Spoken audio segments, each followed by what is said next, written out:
Hi there everyone. We are in week 3 of Portfolio Project 1, and so we have been dealing with the portfolio project subjects, and you completed your portfolio subject selection last week, and I have provided my feedback on those, so take a look. For the most part, everything was okay, and usually my feedback is just tips on how that subject might relate to some of the later projects. In some cases, though, I did ask for some revisions or clarifications, and so make sure that you look at my feedback and make any changes necessary. Um, the only real concern is that you don't want a subject that's too big of a brand, things that are already pretty well established, and generally any kind of national or international organization is already going to be too big to really suit our needs for a portfolio subject. You want something that's really not very well established, not too well known, so that you can really just shape their brand identity as you need. Since this is ultimately intended to be a learning experience and a way for you to more deeply apply the knowledge that you're gaining through your coursework. You don't want to try to put your talents up against um, some huge company that's already really iconic in their industry. So something that you can work with and be creative is better. So local businesses, local organizations, um, local talents, performers, and so forth are the best bet. If you do have any questions or any concerns, please shoot me a message or give me a call, and I will hopefully be able to clarify that for you. Otherwise, we are moving ahead into identifying your target audience. So this is really continuing to work with the subject that you selected, and now you're looking at who that subject serves, what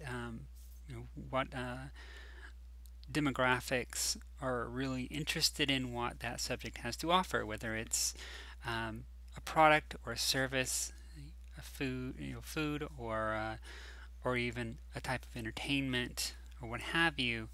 Um, that subject is going to be targeting a particular audience.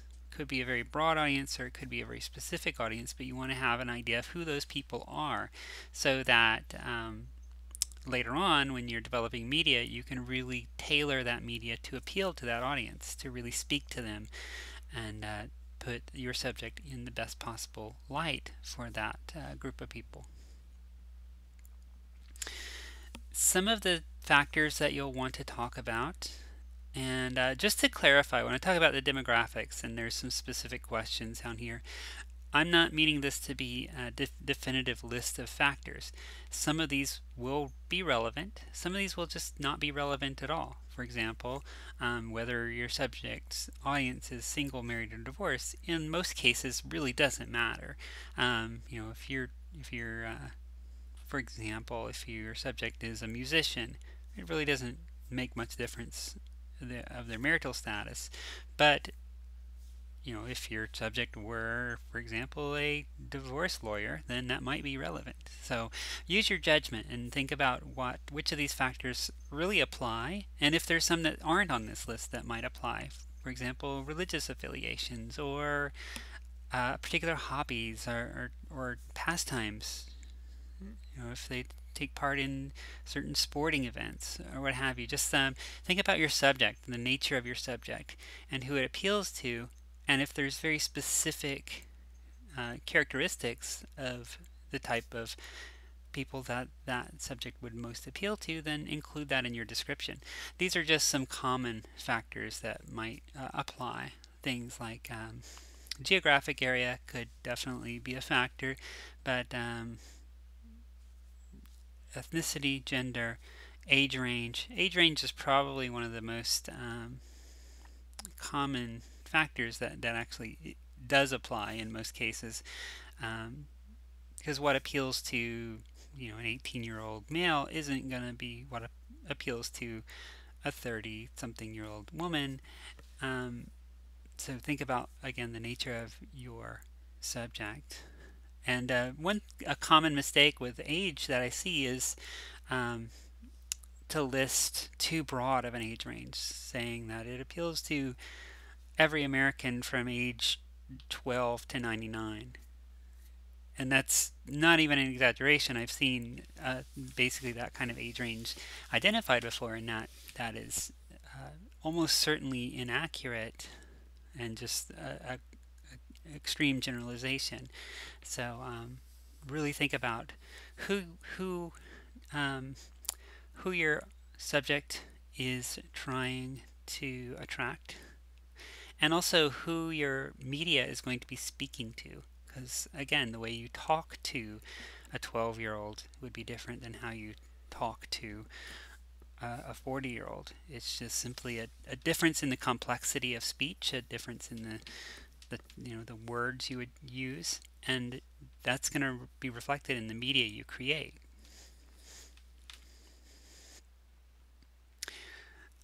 Similar to that is the question of how your audience communicates. This means not only what channels do they use to communicate. Do they text message? Do they go on Facebook? Do they use Skype or call by their landline phones?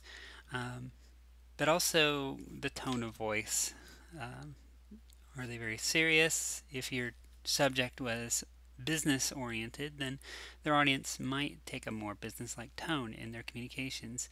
Whereas if it's something in the gaming industry, for example, and the audience is predominantly young people, especially young males, then it might be more casual. It might be some jargon and slang in there. So things that you can define.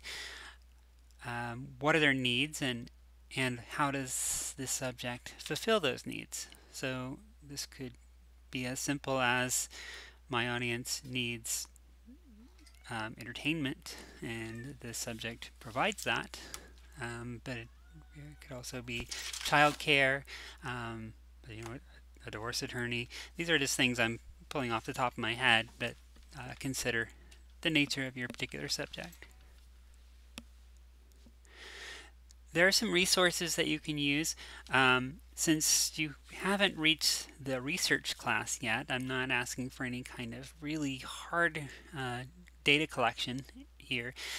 You could definitely use a survey or collect visitor information for websites or social media, but I'm not really looking at that kind of specific data. But there are some resources you can look to, and again, whether these are useful depends on what your subject is. U.S. Census facts can give you a breakdown of the demographics in specific geographic areas in the United States. So that can be pretty helpful, especially if your subject is localized within a particular city or neighborhood, what have you. Pew Research does a lot of data collection on media trends, so use of different kinds of media. They do a report every year on social media and who's using which social media outlets, and give a really detailed breakdown on that.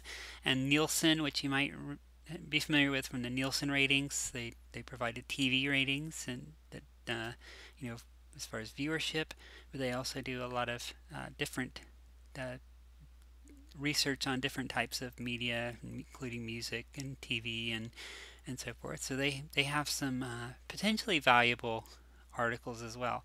Just some examples. This is actually the U.S. Census Facts breakdown. Just a small piece of the breakdown for Winter Park, Florida, where Full Sail is located. So you see, gives a percentage breakdown of age and sex, and it goes into economic factors as well, income levels, racial breakdowns, and so forth. So if your subject is very geographically specific, then this can be good information to look at. Pew Research, this is a sample of last year's social media research. So you see this is Facebook users and gives the breakdown by gender, by very broad racial categories, age categories, income levels, and so forth. So potentially useful there.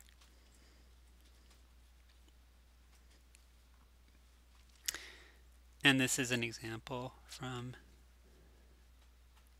Pew. Actually, I think this is from Nielsen. I might have that labeled wrong. And it's specifically who's listening to electronic music. So if your subject was an electronic musician, this you can look at this and know that a big percentage falls in that 18 to 24-year-old category, and not a whole lot in the 50 and over category. So just a couple of resources that are out there. You don't have to make use of them, but just so that you're aware of that kind of thing that's available. If you have any questions moving forward, please let me know. Otherwise, hope you have a great week.